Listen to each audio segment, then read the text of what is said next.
la nube, listo. Bueno, empezamos la clase, chicos. Bueno, entonces hoy lo que les dije es, vamos a ver introducción a la energía eólica, que es otra de las formas de generar energía. Antes que nada, y esto no lo debería estar grabando, pero bueno, ya está. Se supone que a las 4 de la tarde venía el electricista. Yo tengo un electricista que tiene un problema serio con el reloj. Puede venir, puede no venir, o sea, si llega a venir, yo voy a cortar un segundito la clase, le digo qué es lo que tiene que hacer y lo dejo trabajando solo. Pero por las dudas les aviso que si corto la clase tiene que ver con que realmente necesito que me solucione un problema eléctrico. Bueno, ahora sí, vamos a ver introducción a la energía eólica. La cuestión es, uno piensa que la energía eólica está totalmente disociada de otras energías renovables, como por ejemplo la energía solar. Sin embargo, tanto la energía de la biomasa, como la energía hidráulica, como la energía eólica, como la energía solar, todas tienen algo que ver con el sol. Obviamente la energía de la biomasa tiene que ver con la generación del proceso de fotosíntesis y a partir de ahí se generan almidones o celulosa y después ya vimos cómo eso se degradaba y se podían obtener distintos combustibles. La energía hidráulica, que implica movimiento de agua, tiene una relación de 1 a 10 con la energía solar. La energía eólica tiene una parte muy pequeña que ver con el sol, pero tiene que ver con el sol. ¿Y por qué les parece?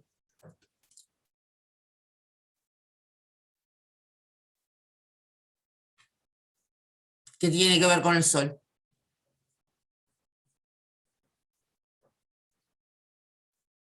No me escriban porque no, los chats no los veo. Bueno, acá al costado.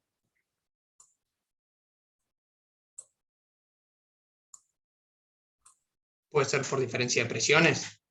Exactamente, vos depende de las condiciones ambientales, en algún lugar vas a tener más radiación que en otro. Si tenés más radiación, ¿qué pasa con el aire? ¿Se vuelve más o menos denso? Menos. Menos denso. Entonces se genera una zona de baja presión. Si se genera una zona de baja presión, todo vacío tiende a llenarse, por lo tanto se va a generar un flujo de aire de una zona de mayor presión, y eso es lo que nosotros denominamos vientos.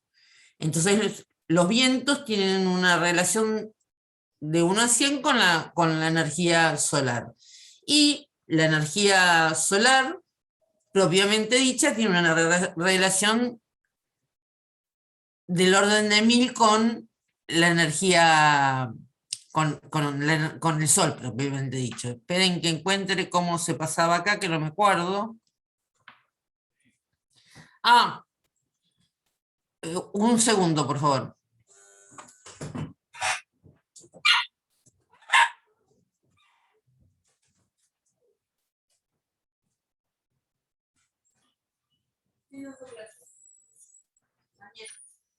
¿Mañana o el viernes? El viernes mejor.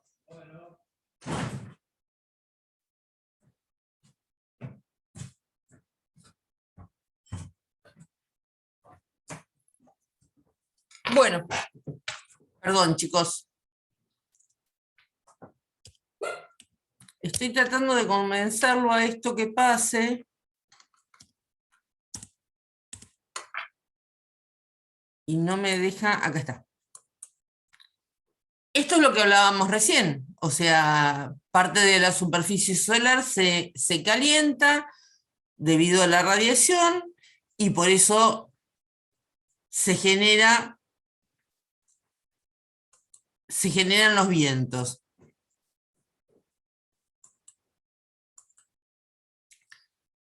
Si vemos qué pasaba en el 2014, la potencia instalada en el 2014, fíjense, de 17.600 megawatts, el 41% lo tenía China. O sea que uno piensa que China es un país que no está tan alineado con las energías alternativas, sin embargo, es la más importante. En segundo lugar está Estados Unidos. Perdón, en el segundo lugar con el 10% está Alemania. En tercer lugar está Estados Unidos. Y después tenemos India con un 6%, Canadá con un 4%, Brasil con un 7%, los brasileños tienen muy desarrollada la parte de energía solar, y el resto de países, el Reino Unido con un 4%, o sea, realmente es baja la cantidad les quedó claro que Argentina no aparecía en ese cuadro, ¿no? Sí, sí. Sí. Y en el 2015, esto es como fue migrando, aumentó Estados Unidos, pero de todas maneras el share de China siguió siendo importante, el de Alemania es importantísimo, España e India siguen en orden de prioridad, y después el resto de los países. Hubo un incremento del 2014 al 2015 del 22%, que es muchísimo. O sea, de a poco se fue migrando. Y después vamos a ver que ese incremento se dio no solamente porque se instalaron nuevos molinos, sino porque se reemplazaron los molinos actuales por molinos de última generación en el mismo lugar donde había molinos eólicos. Fíjense que cómo fue evolucionando entre el 2001 al 2016 la energía eólica, casi digo solar. La energía eólica es marcado el crecimiento, llegando casi a 500.000 megawatts instalados. Desde la proyección que se hizo en el 2008, se proyectó que la Unión Europea iba a tener una penetración de energía eólica del orden del 22%, Estados Unidos del orden del 13%, Canadá superando aproximadamente el 11%, y el mundo en general en el orden del 10%. Pero Brasil, o sea, fíjense que China no llega al 10%, Sudáfrica, India están en el mismo valor que China, pero Brasil ya está en un orden de un 6%. Es el único país en Latinoamérica que aparece en forma marcada como penetración de las posibles instalaciones. Ahora, desde el punto de vista energético, uno piensa un molino eólico. Bueno, debería haberles preguntado antes, ¿qué es lo más caro? Y en realidad lo más caro de la instalación de un sistema eólico es la turbina, que representa el 64% del costo. Después las fundaciones, o sea, todo lo que es el anclaje. Imagínense que esto requiere, ahí ustedes como mecánicos, trabajando en conjunto, en forma colaborativa con los ingenieros civiles, saben que los anclajes son fundamentales. O sea, para que se den una idea, nosotros cuando fuimos a a La Rioja, al Parque Solar de Araujo, los bulones tenían el tamaño, y yo les diría que tenían un diámetro de 15 centímetros aproximadamente, cada uno de los bulones que tenía la turbina eólica que estaba colocada en Araujo. La conexión a la red representa el 11% del costo, y todo lo que es el planning, o sea, la parte de ingeniería, representa el 9% del costo. ¿Qué es lo más costoso en la parte de la turbina? Lo más costoso en la parte de la turbina, aunque les parezca mentira, es la torre. Después le sigue la parte de las hélices de la turbina, la parte de el gearbox, que sería la parte de transmisión, el convertidor, el transformador y el generador propiamente dicho. Y esto son distintas otras categorías que pueden ingresar. ¿Qué pasa con la Argentina? Bueno, con la Argentina nos pasa algo muy particular. Después les voy a subir un link. Una de las primeras turbinas que se instalaron, así como cuando se instaló el parque solar en San Juan, ustedes vieron las fotos de cómo se voló el parque de San Juan porque se hicieron mal los anclajes. Una de las primeras turbinas que se instalaron, que fue hecha por la firma Pecon en el sur, se retorció como si hubiera estado hecha de papel. ¿Por qué? Porque los vientos, comparando en orden de magnitud en el sur, en el Golfo de donde está Puerto Madryn, son de tal magnitud que directamente enroscaron la torre de la turbina y se vino abajo. O sea, cuando se hizo la instalación, se hizo pensando en copiar una turbina convencional, con todos los cálculos que están hechos de lo que se utiliza en Europa, y en realidad nosotros tenemos vientos muchísimo más altos. O sea, fíjense que en toda la zona sur está hecho en una escala de colores. Todo lo que es color fucsia o bordó, como le quieran decir, tienen velocidades mayores de 12,5 metros por segundo. Después vamos a ver cuál es el límite máximo que admite una turbina y en qué momento se desconecta, pero que va entre 5 y 12,5 metros por segundo. O sea que a partir de 4 metros por segundo ya un generador empieza a generar, un aerogenerador empieza a generar energía eléctrica. Nosotros no tendríamos ningún tipo de problema de colocar turbinas eólicas donde se nos ocurriera. O sea, potencialmente el único problema que tendríamos es la conexión a la red. ¿Qué es lo primero que tenemos que evaluar cuando tenemos que hacer una instalación eólica?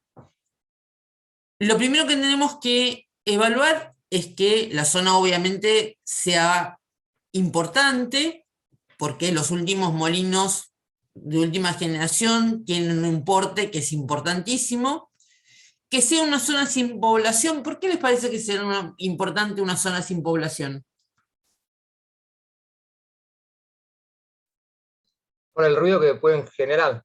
Exactamente, por el impacto ambiental. Tenés dos cuestiones. Por un lado, las turbinas eólicas, nos gusten o no nos gusten, afectan al medio ambiente desde el punto de vista visual. Muchas turbinas se colocan offshore, o sea, en el mar, y esto no a todo el mundo le parece agradable, pero aparte el ruido que generan no es menor. Y aparte otra de las cuestiones que tienen es que todo lo que son aves migratorias y demás terminan siendo picadillo de ave. O sea, pasa la turbina y termina siendo picadillo de ave. Deberían estar lejos de la ciudad justamente por el impacto sonoro, por el impacto solar. Deberían tener un acceso a la red, o sea, no estar muy lejos de la red principal de conexión, porque todo tendido, o sea, la parte más cara habíamos visto que no era poco el porcentaje de lo que pesaba el acceso a la red. Tienen que tener acceso de caminos, porque esas turbinas uno no las puede dejar trabajando solas. El parque solar que nosotros fuimos a ver con José Luis, en realidad todos los que estudiamos en la maestría nos invitaron a ir a ver las turbinas en Araujo.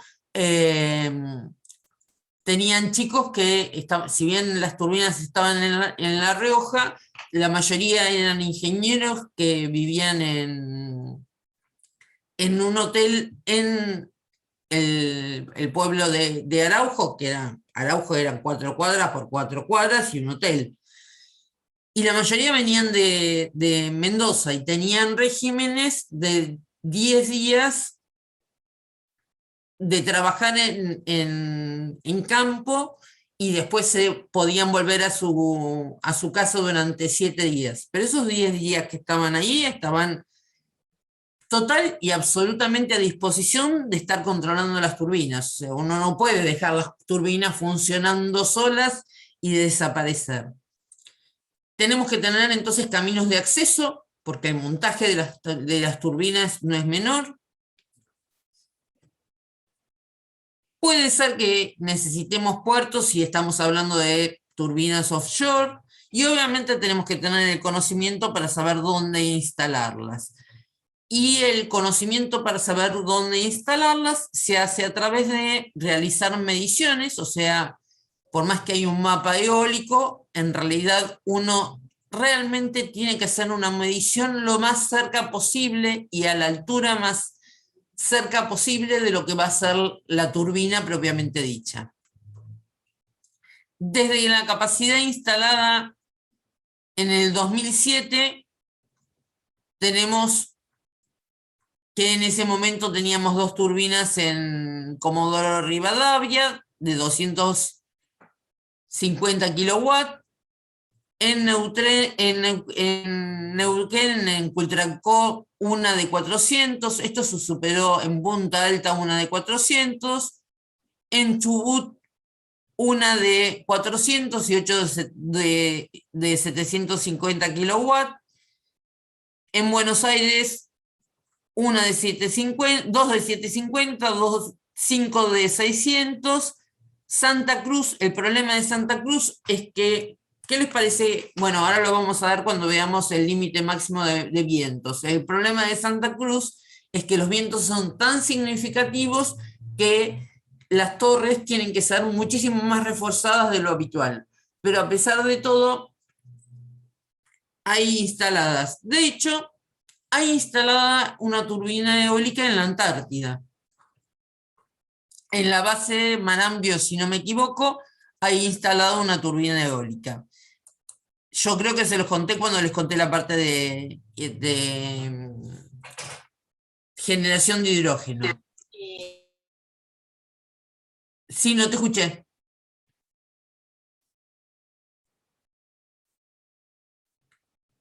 Bueno, ¿qué es lo que ocurre con el viento desde el punto de vista físico? La realidad es que nosotros tenemos la Tierra, esperen que yo estoy señalando con el mouse y no sé si ustedes lo ven. La Tierra gira sobre su eje. Entonces vamos a tener movimientos verticales de los vientos, movimientos horizontales de los vientos y movimientos debido a la fuerza de Coriolis.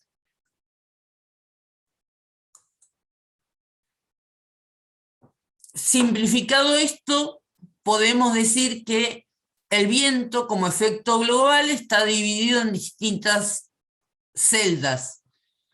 Cerca del ecuador tenemos vientos alisios que tienen un sentido desde los trópicos hacia el Ecuador, sentido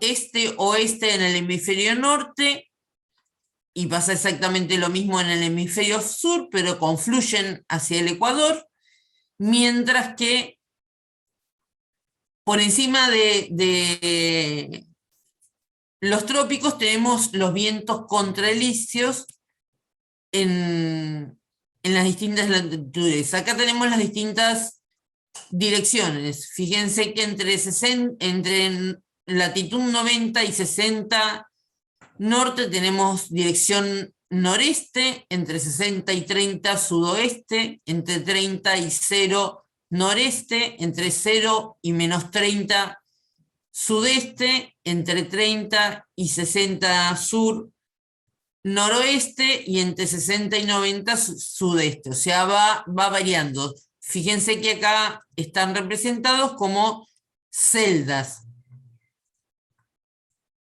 Y estas celdas trabajan en forma autónoma. Tenemos que considerar el efecto local.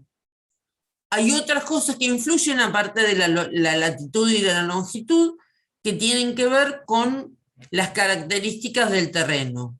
Y esto ustedes lo deben de haber vivenciado cuando fueron de vacaciones. Si uno está cerca del mar, en general se da lo que se llama brisa marina, que durante el día la Tierra almacena mayor cantidad de calor, por lo tanto sube esa columna de aire y va a ir a la zona de menor presión, que se va a enfriar, va a bajar y va a darse este tipo de ciclo.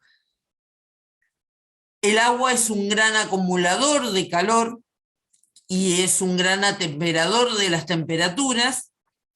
Por lo tanto, durante la noche el flujo es contrario al flujo anterior.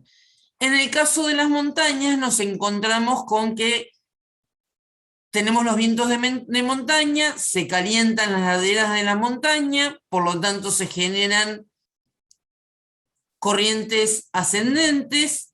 Una vez que llegan a la parte superior, se enfrían, baja el aire frío, esto durante el día, y a la noche pasa exactamente lo contrario. Se enfría la masa de la Tierra, por lo tanto el aire frío baja, y en lo que es en el valle, el aire caliente sube. Y eso lo tenemos que tener en cuenta cuando uno elige dónde colocar turbinas. Beaufort, en el año 1800, llegó a la conclusión que la cantidad de olas que se tenía que ver con la velocidad del viento. Entonces estableció una escala,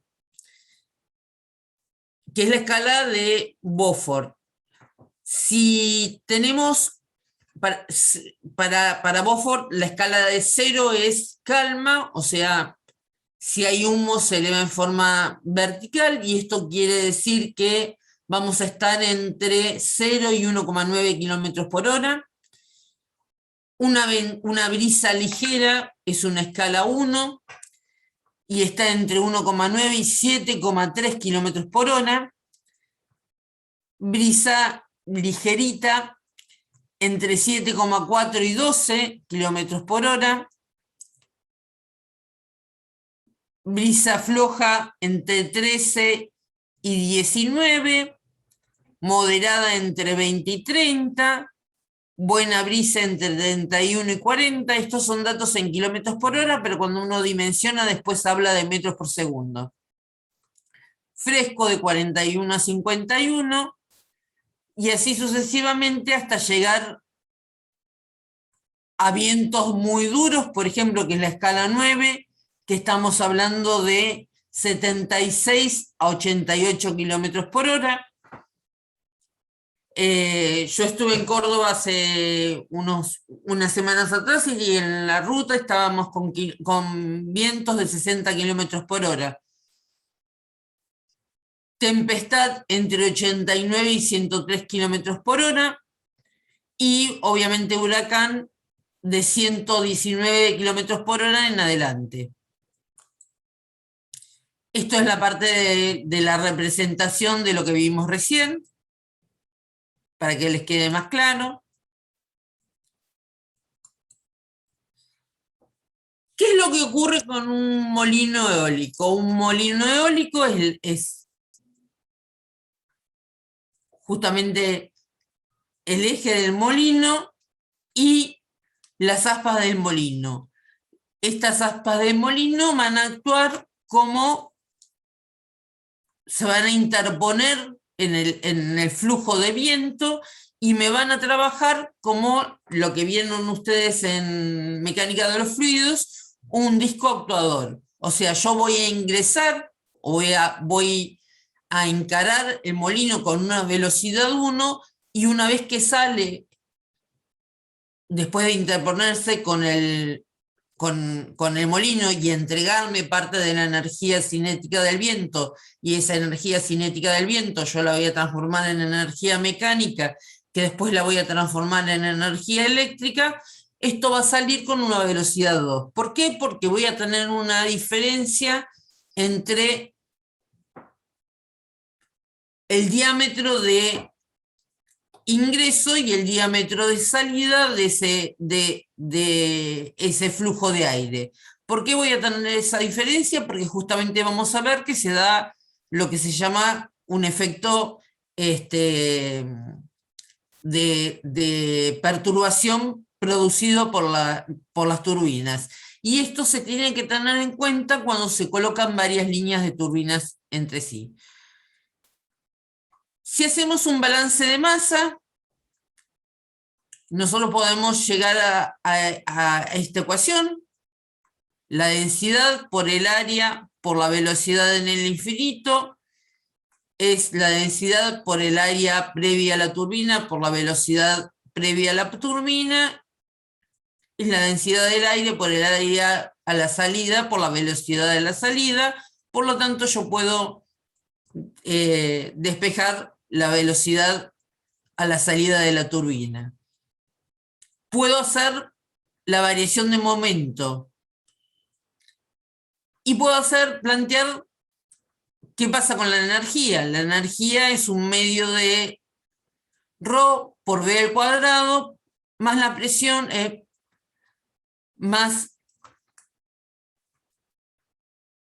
ρ por g por h, y esto se va a mantener constante. Si lo planteo en el infinito, o sea, antes de ingresar y a la salida, yo puedo llegar a obtener las siguientes ecuaciones. Trabajando con estas ecuaciones, defino que la potencia va a ser la fuerza por la velocidad. Despejando de esto, voy a definir un coeficiente, que es el coeficiente de potencia, que es Cp, que es la potencia dividido un medio de ρ por la velocidad del infinito al cubo por el área del disco actuador, derivándola e igualándola a 0 para ver cuál es la potencia máxima. La potencia máxima que yo puedo obtener de un molino eólico termina siendo 16/27, o sea, 0,59, y esto se denomina límite de Betz. El límite de Betz me dice, o en realidad me dice que yo voy a poder obtener nada más que 0,59 de la potencia del viento. O sea, las pérdidas son significativas. Ojo que esa es pregunta de parcial, que es el límite de Betz. Es el límite de la potencia que puedo extraer del generador. Si nosotros representamos ese Cp en función de A, ¿se acuerdan que a este coeficiente que nosotros habíamos despejado acá. Fíjense que si bien crece, llega al límite de Betz de 0,59 y de acá en más yo no puedo generar más. ¿Qué pasa con la altura? O sea, Moni, ¿será? perdón, Sí, ¿puedo preguntarte por qué no terminé de entender de la anterior? esto. O sea, que el límite de Betz no, o sea, está en Y y en X también. No, yo acá grafico el CP, que es, digamos, el coeficiente de potencia. Y el límite de Betz lo vas a tener a esta altura, que sería un... Puedo dibujarlo, pero soy muy mala dibujando. A ver si puedo ponerte acá. El límite de Betz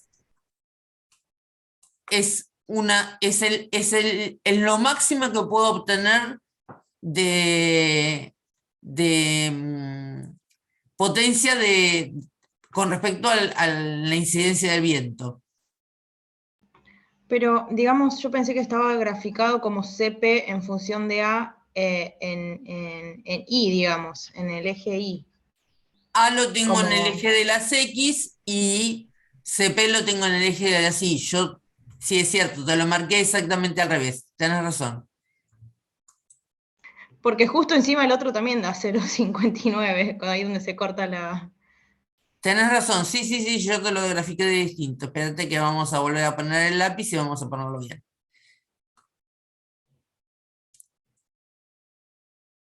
No, no, pero ahora que lo estoy mirando, no te da 0,59 acá, ¿eh? Ah, el máximo es perdón. Es 0,59. Y este es el límite de Betz.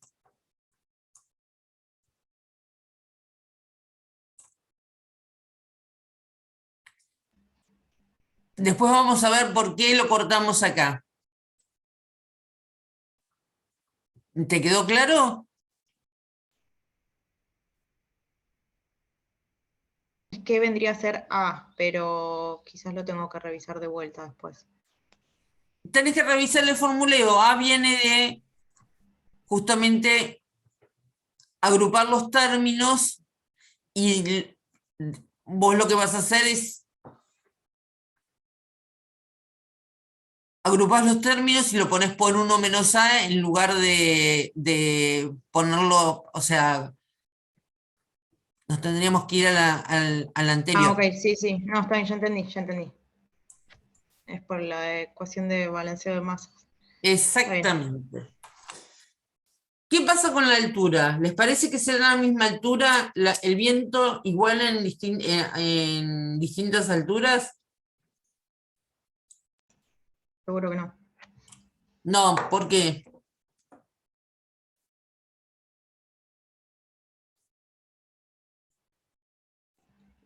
Bueno, la presión es distinta. Y aparte de No la sé si eso presión, tendrá ¿qué que ver. otro problema tenemos? Piensen en lo que es flujo laminar.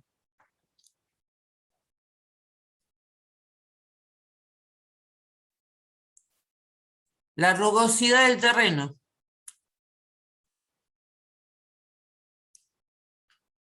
La rugosidad del terreno, o sea, si yo quiero saber, porque muchas veces tengo la posibilidad de medir la rosa de los vientos a 50 metros de altura o a 30 metros de altura y voy a poner una turbina de 50 metros de altura. Yo económicamente no me resulta rentable hacer la medición a 50 metros de altura, que sería lo recomendable. Yo puedo inferir que la velocidad a una altura z, espérate que vuelvo a agarrar el puntero, la velocidad a una altura z va a ser una velocidad a una altura cualquiera dividido k por el logaritmo natural de la altura sobre la altura que voy a tomar como Z0. Z0 es epsilon dividido 30. Y epsilon es un coeficiente que me va a dar la media de los elementos que yo voy a tener de rugosidad. O sea que depende de qué tipo de terreno tengo, va a ser la velocidad con la cual yo me voy a encontrar. Entonces, por ejemplo, la velocidad de Z1 por el logaritmo de Z2 sobre Z0 me va a dar la velocidad de Z2 por el logaritmo de Z1 sobre Z0. De ahí puedo despejar el logaritmo de Z0. Entonces, la variación de la altura con respecto a la velocidad, si yo quiero saber una altura cualquiera, va a ser la velocidad de la altura de referencia multiplicada por la diferencia del logaritmo de la altura menos la altura de referencia de Z0, perdón, dividido el logaritmo de referencia menos el logaritmo de Z0, que es donde yo quiero medir. Z0, recuerden que es la rugosidad. O puedo ponerlo en forma potencial. Visto así es mucho más fácil de interpretar. Si yo tengo un terreno que es prácticamente liso, yo me voy a encontrar con un coeficiente A que va a estar entre 0, un coeficiente de rugosidad entre 0,14 y 0,34.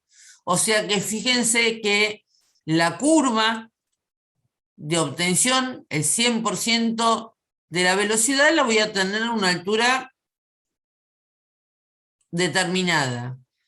Si yo tengo árboles, voy a estar con un coeficiente A de 0,35 a 0,60. Voy a necesitar para poder aprovechar el 100% del viento, irme un 30% por encima. Y si yo me encuentro en ciudad, la rugosidad va a estar entre 0,6 y 0,9. Por lo tanto, con respecto a un terreno liso, prácticamente me estoy yendo el doble de altura. Es por eso que no es sano, aparte de por el tema de impacto ambiental, colocar molinos eólicos en edificios, por más que esté bien visto desde el punto de vista de edificio verde, en edificios. Por ejemplo, hay un molino que está colocado en Alem y Corrientes, justo enfrente del McDonald's. Yo lo veía a razón de 2 veces por semana, nunca lo vi moverse, que es un molino tipo Savonius. Nosotros no vamos a ver tipos de molinos porque estamos viendo nada más que la introducción, pero nos encontramos con que realmente no es bueno el rendimiento. El molino que está en McDonald's sobre ¿cómo se llama? Libertador pasa lo mismo. La obtención de energía es mínima. Fíjense que a la altura de los edificios, en el mejor de los casos puedo sacar entre el 40 y aprovechar el 40 al 50% del viento que se da en esa zona.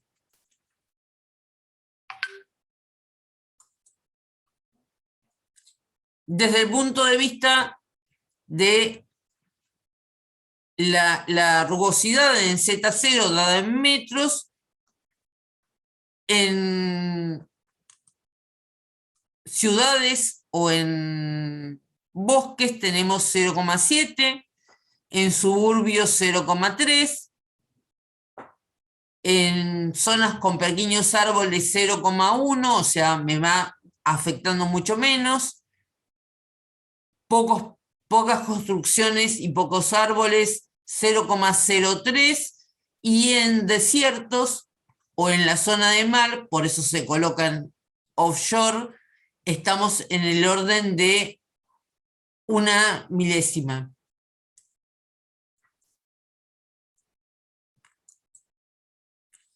¿Qué es lo que ocurre con el viento? Entonces dijimos que conforme aumenta la velocidad, yo tengo en teoría esta distribución, pero la realidad es que depende de con qué me encuentro, así como pasaba con la radiación, el viento también va variando. Ahora, si yo mido la variación de la distribución de las distintas velocidades del viento, yo no voy a obtener una curva normal. Lo que voy a obtener es una distribución de Weibull, que es la distribución característica de la velocidad del viento dada en metros por segundo con respecto a la probabilidad de ocurrencia. Y fíjense que la mayor probabilidad de ocurrencia la tengo en el orden de los 6 metros por segundo. Y va decreciendo no en forma más normal, sino en forma más marcada. Esta es la potencia, la probabilidad de velocidades de la curva de Weibull, en donde tenemos un coeficiente K dividido C por la velocidad dividido el coeficiente C, multiplicado por K menos 1, E elevado a la velocidad media sobre C a la K. ¿Qué pasa con la potencia que puedo obtener? La curva roja me representa la probabilidad de velocidades, que es la curva de Weibull. Si yo voy acumulando para saber qué cantidad de energía puedo obtener, lo que tengo que hacer es la integral debajo de la curva roja. La integral debajo de la curva roja es la curva azul, que es la que tenemos en la parte superior, que es lo que me va marcando cómo voy obteniendo la máxima potencia. De vuelta, esto está dado en metros por segundos y esto en probabilidad. Obvio que la curva azul está con respecto al eje secundario.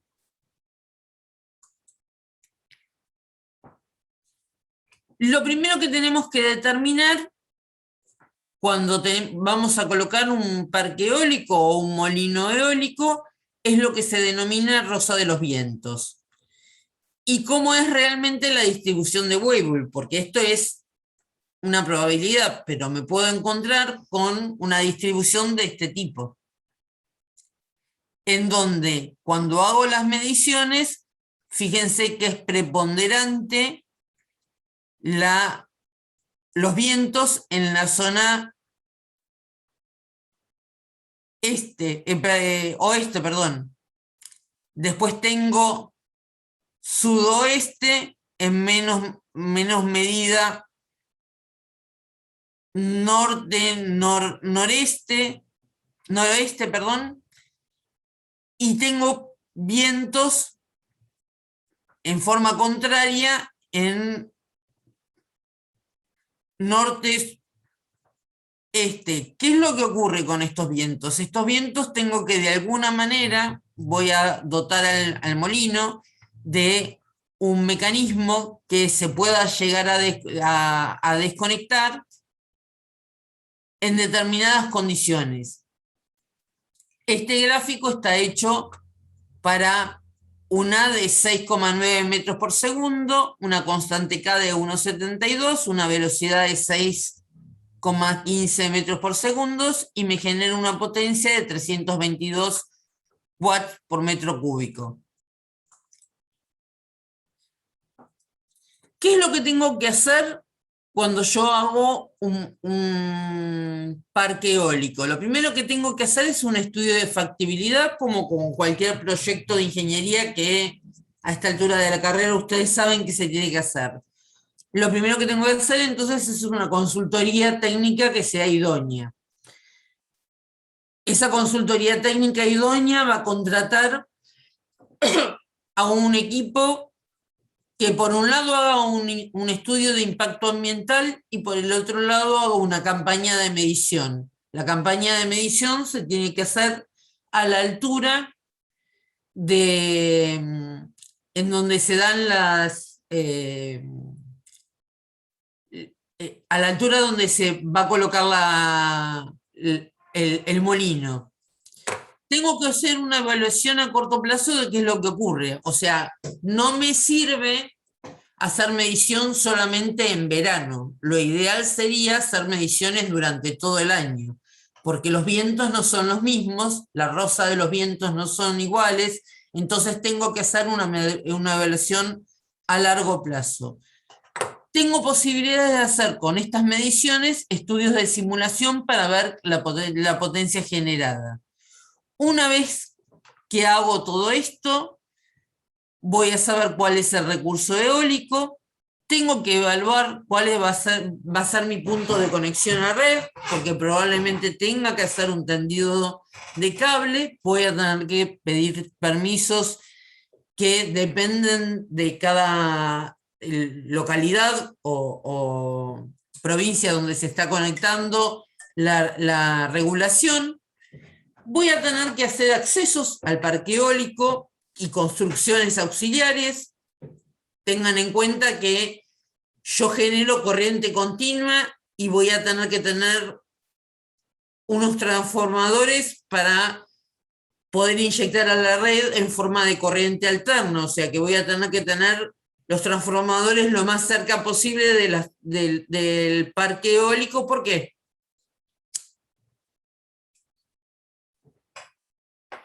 ¿Por qué les parece?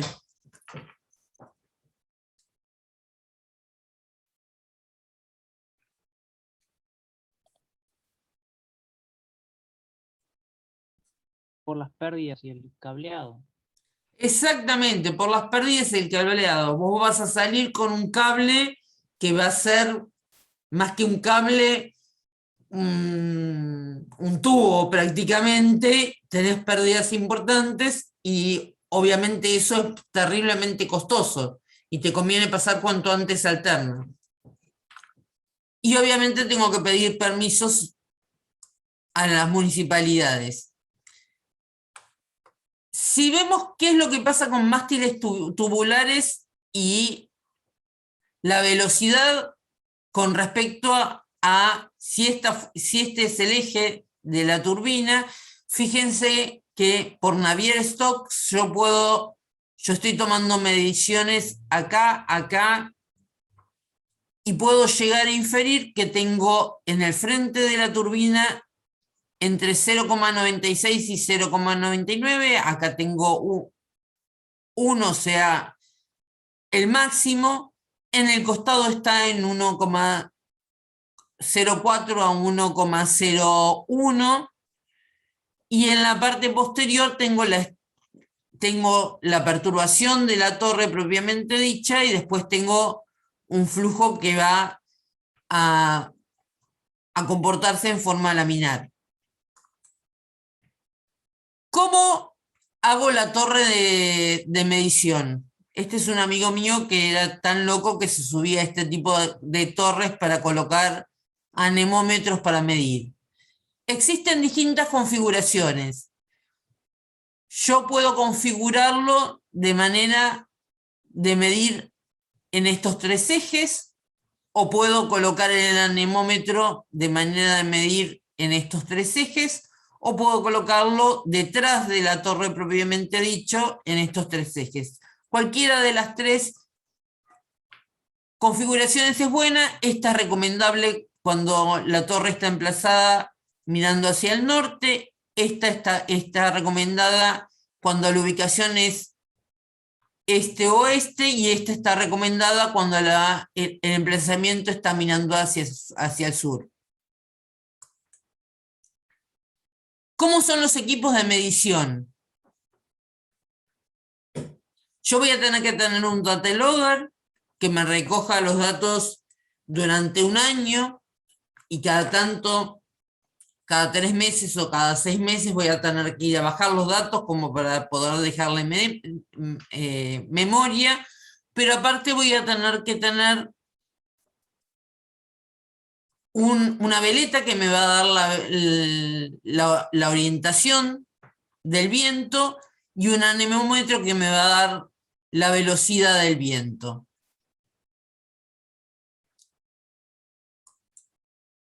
Tenemos distintos tipos de anemómetros. Tenemos anemómetros de taza, tenemos anemómetros que son como si fueran una especie de veleta, y tenemos este tipo de anemómetros que son digitales.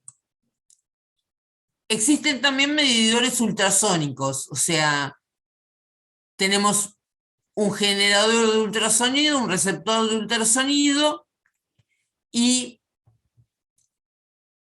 la influencia de los vientos me va a perturbar justamente la señal que llega de un lado al otro y me lo va a traducir a partir de un transductor a mi equipo de registración, y esto yo lo voy a almacenar en el data logger. ¿Qué pasa con las turbinas? Las turbinas, si hacemos un corte de lo que es el perfil aerodinámico de una turbina, es como si fuera el ala de un avión. Entonces yo vengo con una velocidad de infinito, se me va a acelerar en la parte superior, aumenta la velocidad, por lo tanto disminuye la presión, y se va a desacelerar en la parte inferior. Por lo tanto, acá voy a tener mayor presión. Y tengo un punto de estancamiento, que es donde tengo velocidad cero. Si componemos estas velocidades y lo tenemos en cuenta con respecto a la velocidad de infinito, tenemos lo que es la fuerza de lift. ¿Lo vieron en mecánica de los fluidos esto, no? Sí. La fuerza de lift y la fuerza de drag, y la fuerza que está compuesta por ambas componentes, que es la que me va a generar el movimiento de rotación. Desde el punto de vista aerodinámico de una turbina, que a su vez tiene velocidad angular, acá tenemos los distintos vectores, acá tenemos la componente de lift, la componente de drag y la componente normal. Y esta es la velocidad de movimiento y de ataque. Si vemos esto en un flujo, en un túnel de viento, mientras tenemos un flujo laminar no tenemos problemas. El problema es que cuando la turbina llega a velocidades que son muy altas, se va a colocar algunos movimientos. Hay dos tipos de maneras de frenar una turbina. Una turbina se puede frenar por lo que se llama pitch, o se puede frenar por lo que se llama stall. Cuando las turbinas que tienen la posibilidad de girar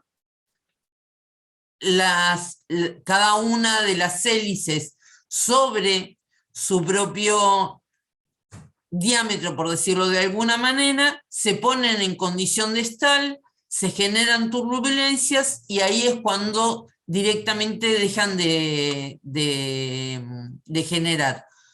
¿Por qué se hace eso? Justamente para preservar el equipo, para evitar que la turbina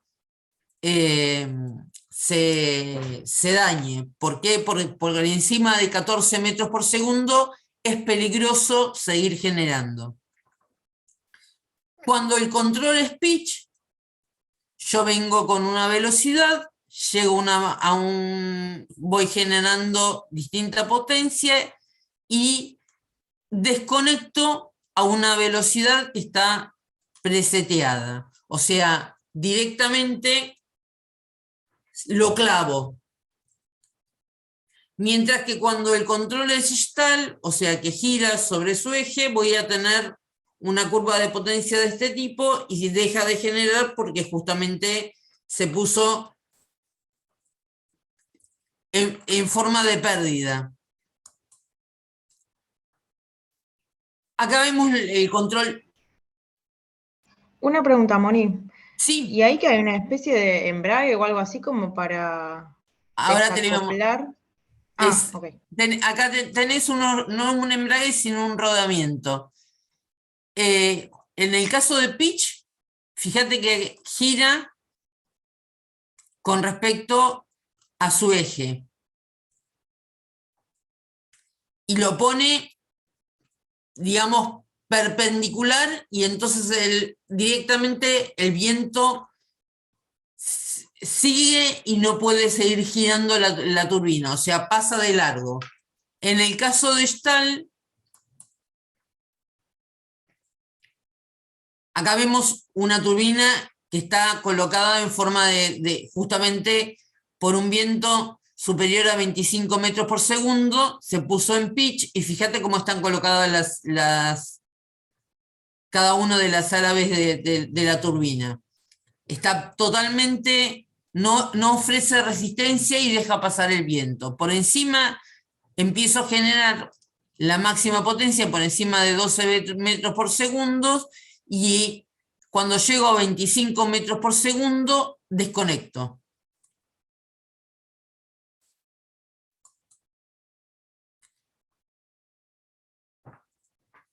¿Qué pasa con el número de palas? ¿Por qué se usa, si comparamos el coeficiente de potencia, o sea, la potencia que puedo obtener con las distintas palas, por qué colocamos 1, 2, 3, 4 o 5 palas? La realidad es que, bueno, una pala acá no está representada, pero acá tenemos 2 palas. Esto sería una pala, perdón. Acá tenemos 2 palas. Acá tenemos 3 palas. 4 palas y 5 palas. ¿Por qué se elige? ¿Por qué no se elige una pala? ¿Qué les parece? Ustedes que son mecánicos.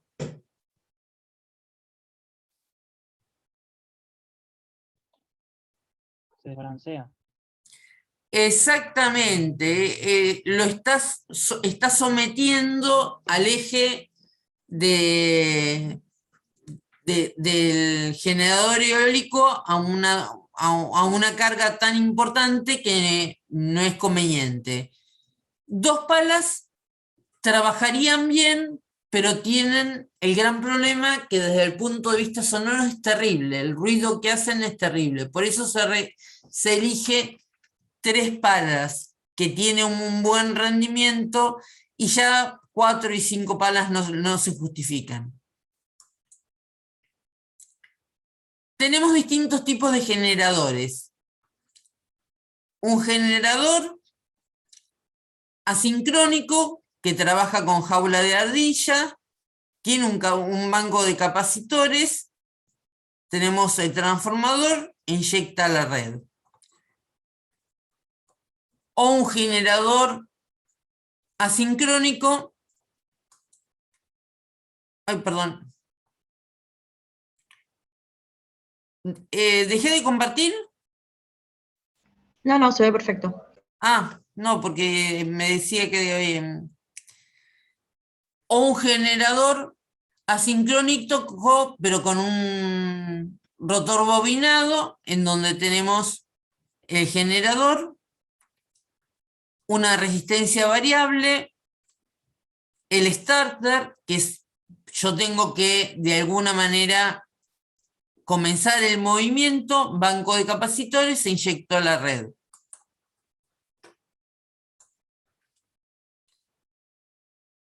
O un generador asincrónico con un rotor que sea bobinado y me reinyecta potencia. Tienen incorporado un conversor de frecuencia, o los clases D, que es un generador asincrónico o sincrónico con imanes permanentes o con rotores bobinados. Estos prácticamente no se utilizan porque los imanes que se utilizan son de neodimio y es carísimo. O sea, se utiliza para fines de estudio, pero no para... no para fines de generación. ¿Qué pasa cómo fue cambiando el tamaño de las turbinas eólicas? Fíjense que en 1980... Moni, disculpa, Sí. disculpa, pero todavía seguimos en el slide de los generadores clases A y B. Ah, bueno, No sé si por seguís eso... ahí. No, no estoy ahí. Me dice que está en pausa, por eso les pregunté si lo veían. A ver, voy a volver a compartir porque no sé qué hice.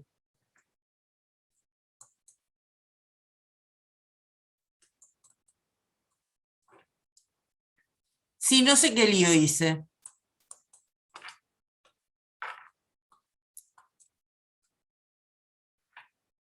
Voy para atrás. Listo. Este no lo vieron ustedes entonces. El generador asincrónico con un motor bobinado y reinyecta potencia. Tampoco son tan comunes. Y estos son los que les decía que son con imanes permanentes o con rotor bobinado y un conversor de frecuencia. Se utilizan para fines de estudio exclusivamente. ¿Cómo fueron cambiando los tamaños de los generadores eólicos? En 1980, en 1980 los alemanes estaban prácticamente teniendo un parque eólico muy significativo. El diámetro de las aspas era 15 metros y producía 0,05 megawatt. En 1990, el diámetro de las aspas era de 40 metros y ya producía medio megawatt. En el 2003, el diámetro de las aspas era 126 metros y producía 5 megawatts. Y hoy estamos en un diámetro de aspas de casi 180 metros y se producen 10 megawatts. ¿Qué es lo que ocurrió, por ejemplo, en Alemania? Obviamente, los alemanes no comen vidrio, colocaron los generadores en el lugar donde más energía se podía obtener del viento, pero se encontraban que tenían molinos de este tipo. Entonces lo que hicieron los alemanes fue directamente tirar abajo los molinos pequeños y reemplazarlos por este tipo de molinos. Para que tengan una idea de la envergadura, acá está dibujado un Airbus. En el molino directamente entrarían 2 Airbus, uno al lado del otro, sin ningún tipo de problema, y le sobraría un poquitito más de la hélice.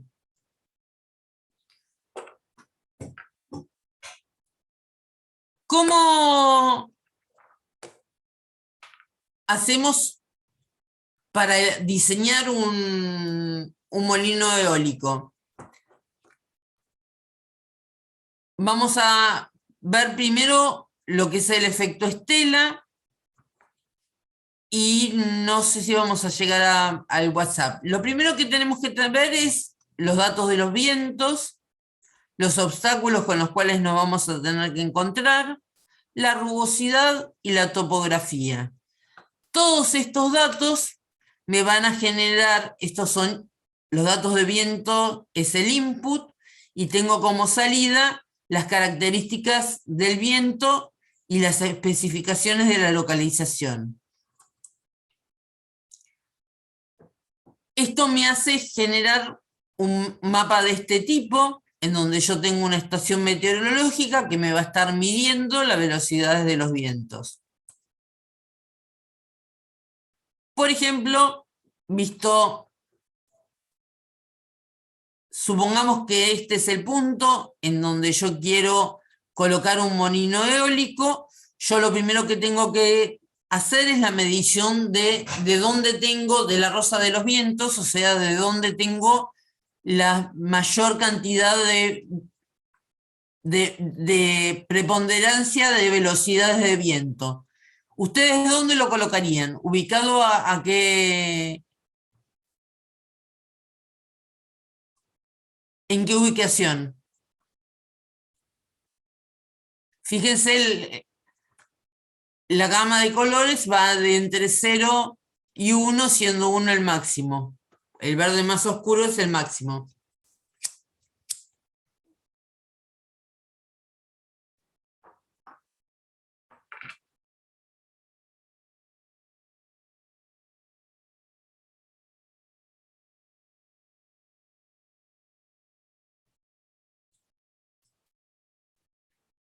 Chicos, ¿están todavía? Sí, Mónica, se pondría en el cuadrante superior derecho, vendría a ser. Exactamente. Ahí, en esa zona. Exactamente, yo los trataría de orientar en este cuadrante, en el norte-noreste. Otro ejemplo es el que vimos antes, con otro tipo de rosa de vientos. Una de las cosas que puedo llegar a aprovechar es el efecto colina. ¿Qué es lo que ocurre con este efecto colina? Se me van a incrementar las velocidades, se va a encontrar con las aspas y aguas abajo va a disminuir la velocidad. Pero esto incrementa notablemente, por lo tanto es muy habitual ver que a determinadas alturas hay en montañas están colocados distintos molinos, uno a continuación del otro.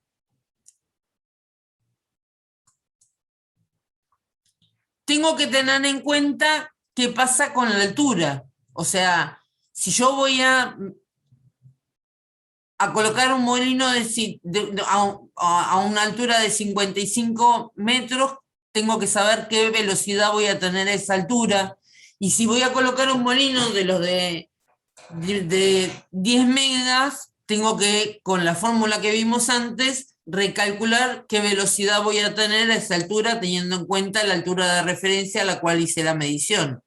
Se imaginan que yo no puedo hacer una medición a 180 metros porque es carísimo hacer esa medición. Hago una medición con una torre de 50 metros y hago el cálculo a esa altura, o directamente utilizo un software especializado que me va a hacer la proyección de qué velocidad voy a tener.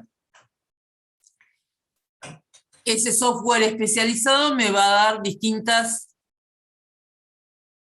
me va a dar la posibilidad de colocar los molinos con respecto a la rosa de los vientos en función de lo que hablábamos antes.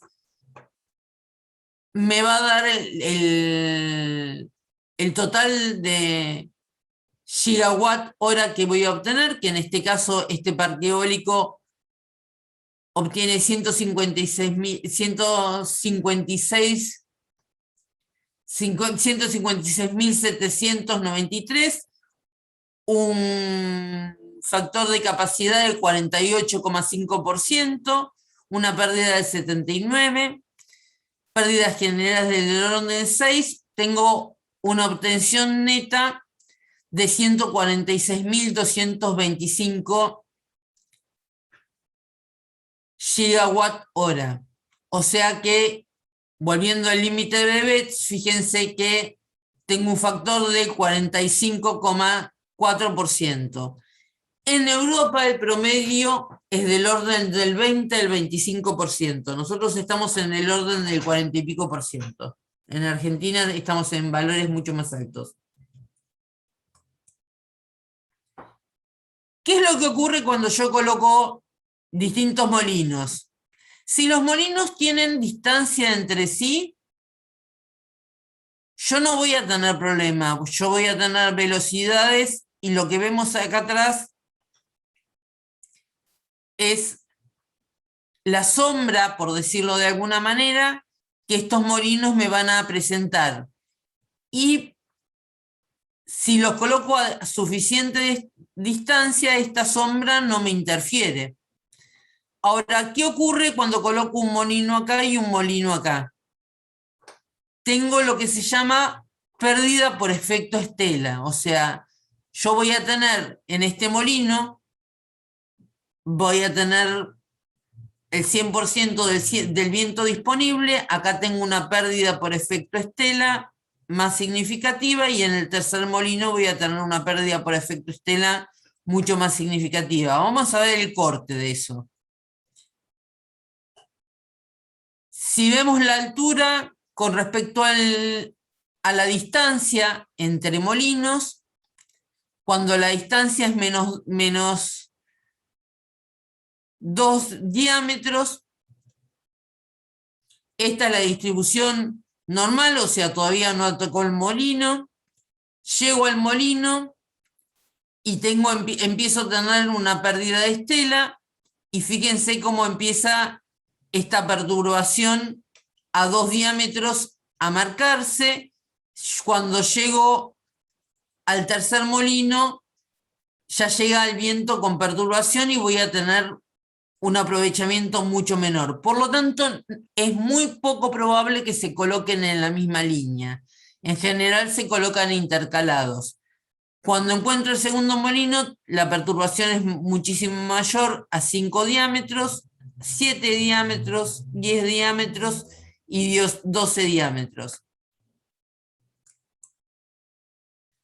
Y acá vemos lo que les contaba antes de aprovechar la posibilidad de colocarlos en el borde de colinas, por ejemplo, porque justamente, y fíjense que están alineados, pero no están, ninguno le hace sombra a los otros. Bueno, terminamos la primera parte. Nos tomamos, son las 7:23. Nos tomamos 20 minutitos y seguimos, chicos. Esperen que...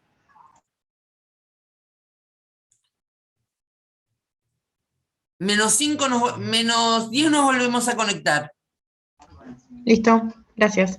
Ok, Bueno. perfecto. No, de nada. Esperen que encuentre cómo dejar de grabar. Bueno. Desde el punto de vista de clasificación, hay dos maneras de llamar. La convencional, uno dice que hay turbinas de eje vertical y turbinas de eje horizontal. Las de eje horizontal son las de 1, 2 y 3 palas, que son las que uno normalmente ve. Y después tenés turbinas de eje vertical, como el Savonius, el rotor multipala, que son los viejos molinos que uno veía en Holanda y demás, o el de Arrhenius. Pero también los podemos clasificar en función del coeficiente de potencia y lambda, que es el coeficiente de sustentación, en turbinas de arrastre o turbinas de sustentación. Las turbinas de arrastre son el rotor Savonius y el multipala, y en sustentación tenemos a la de Arrhenius, la de 3 palas la de 2 palas y la de 1 pala. Fíjense que comparado con el límite de Betz, el que más rendimiento me da es el de 3 palas. Por eso es una de las razones por las cuales uno utiliza este tipo de turbinas.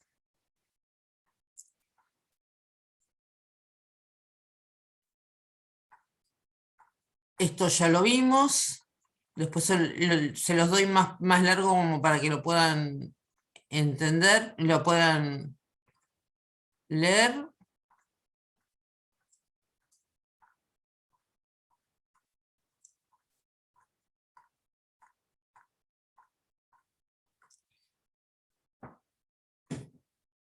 ¿Qué pasa con las turbinas de eje horizontal o las convencionales que uno ve instaladas?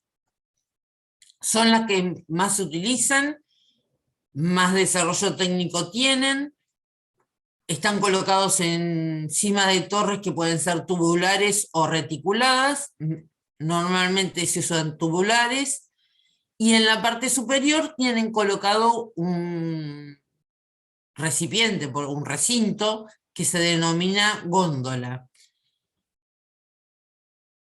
Y ese sistema me permite acompañar al viento en las fluctuaciones que puede tener con respecto a su orientación. Esto es fundamental porque, como vimos recién con la rosa de los vientos no siempre vienen del mismo orden, o sea que la góndola, que es la que tiene en la punta las paletas, se va a ir orientando mediante un sistema que está acoplado a un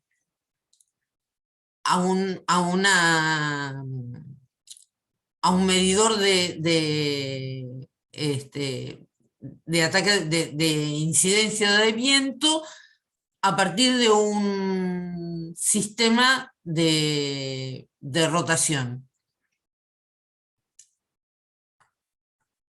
En la góndola vamos a tener el generador eléctrico.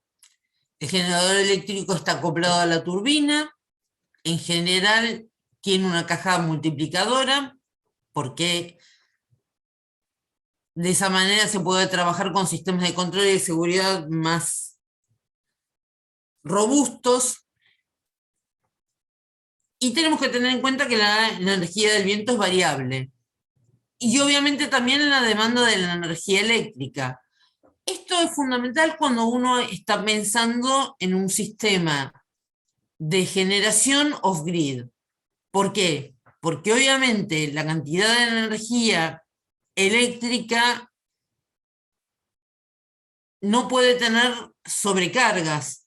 Si la oferta es mayor y no tengo manera de consumirla, estaría generando un problema aguas abajo. Entonces, en ese caso, se para.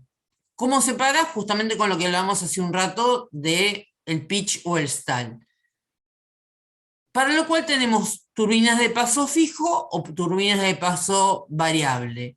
Las turbinas de paso fijo, el proveedor o el fabricante, teniendo en cuenta las características del emplazamiento y analizando los vientos probables, elige el ángulo alfa, que es el ángulo con el cual va a tener el ala B de la turbina de la manera más adecuada. Y si se sobrepasa la potencia nominal, las palas están diseñadas de manera de ir abandonando el régimen laminar y entran progresivamente en régimen turbulento y así captan y protegen el generador eléctrico de sobrecargas. Una vez que la turbina alcanza la velocidad del viento turbulento, se frena mecánicamente.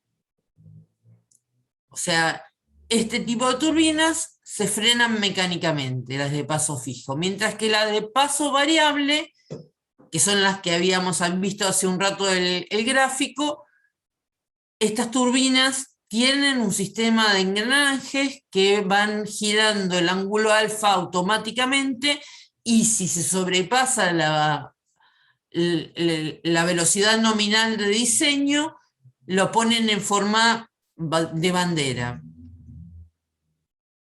¿Qué desventajas tienen las turbinas de eje vertical y por qué no se usan? Primero, porque estamos hablando de potencias de generación más bajas. Pero el otro problema que tienen es que en general necesitan un motor de arranque, o sea, es raro que comiencen a funcionar automáticamente. No sé si vieron las turbinas que están sobre el Camino del Buen Aire. Sí, sí. No, yo no recuerdo. Terminando el Camino del Buen Aire tenés paneles fotovoltaicos, y abajo de los paneles fotovoltaicos tenés molinos Savonius. ¿Los vieron alguna vez girar? Alguna vez he visto algunos, muy pocos. En Pero- general, ¿por qué? Porque requieren vientos débiles, generan potencias débiles y en general necesitan motor de arranque. Las Darreñus, ¿se acuerdan cuáles son las Darreñus? Las que vimos hace un rato que tienen... Los Savonius son los que son como si fueran dos medios tambores. Las Darreñus es la que tienen forma... Voy a ver si puedo usar el lápiz.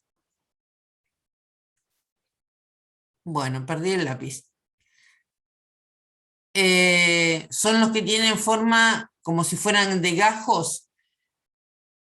Estas se pueden usar para vientos más fuertes, y tienen la gran ventaja de que en este caso no incide o sea, la incidencia del viento puede tener cualquier dirección, entonces permite colocarlo en cualquier posición.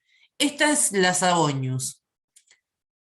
Este sistema se frena solamente frente a vientos muy fuertes, o sea, tengo la incidencia, se genera un movimiento en este sentido, y esto va rotando de esta manera. Mientras que la de Arrhenius es esta, que es de eje vertical, pueden tener 2 o 3 a la vez, y el movimiento es un movimiento circular con respecto al eje vertical. Pero no tienen arranque propio, o sea, necesitan un pequeño motor como para comenzar el movimiento.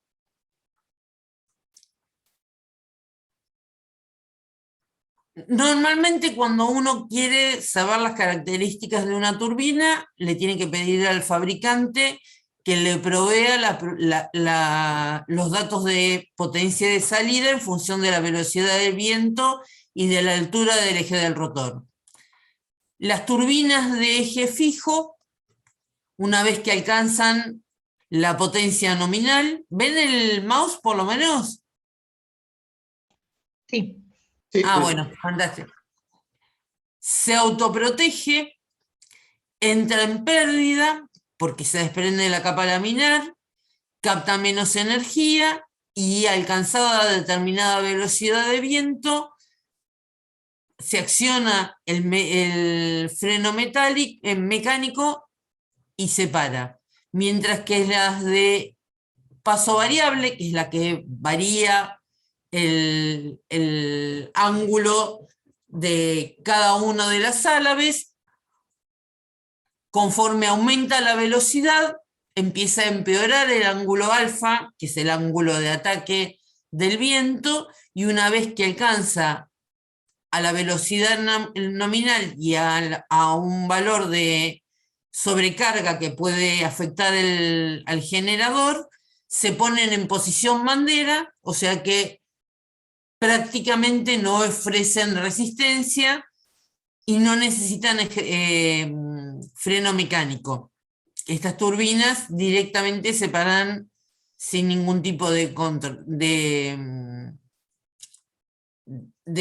accionamiento mecánico. Si comparamos las curvas que vimos recién, cuando tenemos velocidades inferiores de la potencia nominal, en principio se comportan iguales. Pero ¿qué pasa cuando estamos acercándonos a velocidades que están cercanas a la potencia nominal? En ese caso tenemos que las de paso variable tienen un control pitch, mientras que las que tienen paso fijo tienen un control stall o efecto bandera. ¿Qué pasa con las cajas multiplicadoras? Cuando hablamos de turbinas de potencia de más de 100 kilowatts, hasta las de 5 megas o 10 megas, estamos hablando de velocidades nominales inferiores a 80 revoluciones por minuto. Una de 5 megas está en 20 revoluciones por minuto. Y yo necesito generar corriente con 50 Hz o 60 Hz, que es lo que normalmente tienen todas las redes eléctricas, tanto Brasil con 50 Hz, nosotros con 60. Entonces, se imaginan que si tuvieran un par de polos, tendrían que girar a 3000 revoluciones por minuto. Y esto aumentaría la cantidad de polos que tendría que tener. Entonces, en lugar de eso, lo que se hace es colocar una etapa de multiplicación, o sea, tienen un multiplicador de velocidad que de esta manera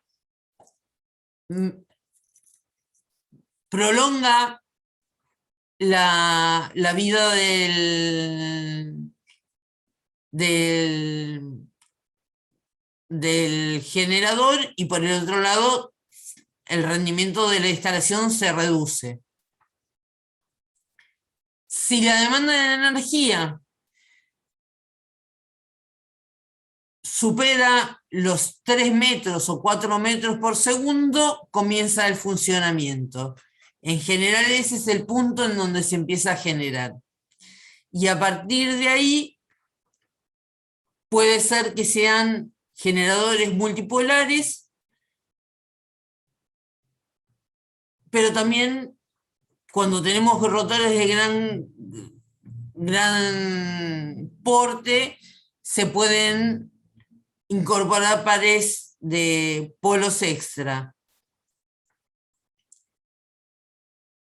Los generadores usuales ya los vimos, esto se los dejo para que los lean ustedes. Acá hay gráficos. Una de las cosas que tenemos que tener en cuenta desde el punto de vista práctico es que las turbinas eólicas, en cantidad de energía generada, no pueden superar el 10% de lo que se genera en la red. Y esto tiene que ver por los armónicos que generan. Porque cuando uno conecta turbinas eólicas a una red, se generan armónicos que los más dañinos son los del quinto y el séptimo armónico, y esto genera problemas en la red. Entonces, tengan en cuenta que los generadores asincrónicos no pueden dar una potencia reactiva, y la red necesita potencia reactiva. Entonces se utilizan máquinas asincrónicas multipolares que rectifican y que ordenan la ondulación posterior y que filtran los armónicos. Pero también necesitaríamos la potencia reactiva, y esta es la razón por la cual no pueden superar el 10%. Esto ya lo vimos. Acá esto ya lo vimos. Acá esto ya lo vimos. Esto también.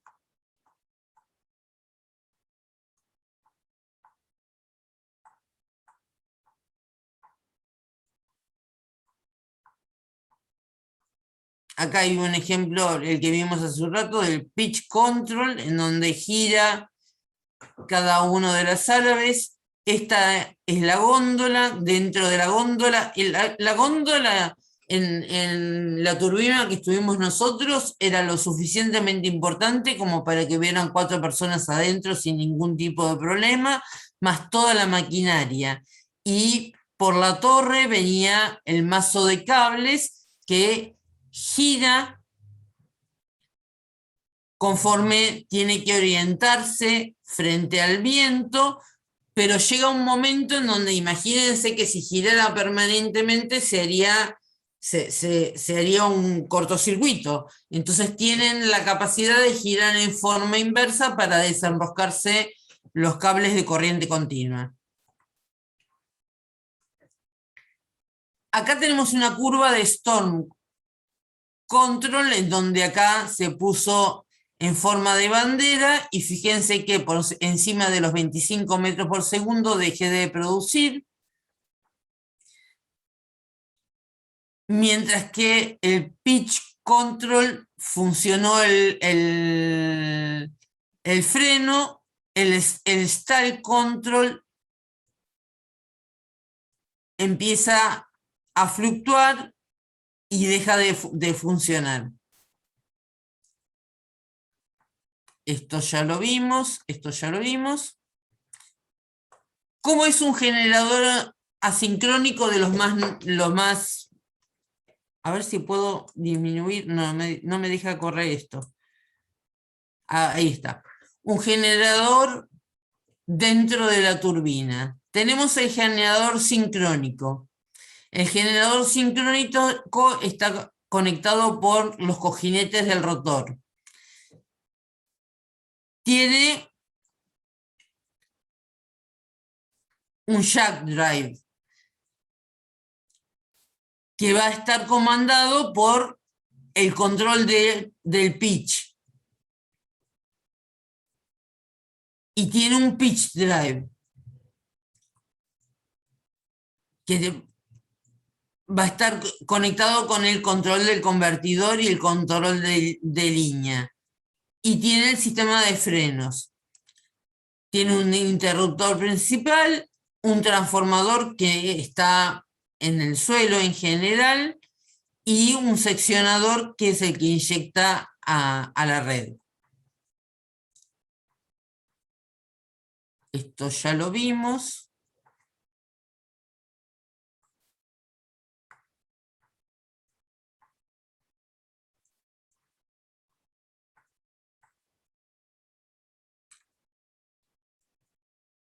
Bueno, con esto terminamos todo lo que teníamos que ver de energía eólica. Yo pensé que tenía más slides, pero o los pasé demasiado rápido, o hablé más rápido que José Luis, que es muy difícil eso. Vamos a dejar de tener la grabación.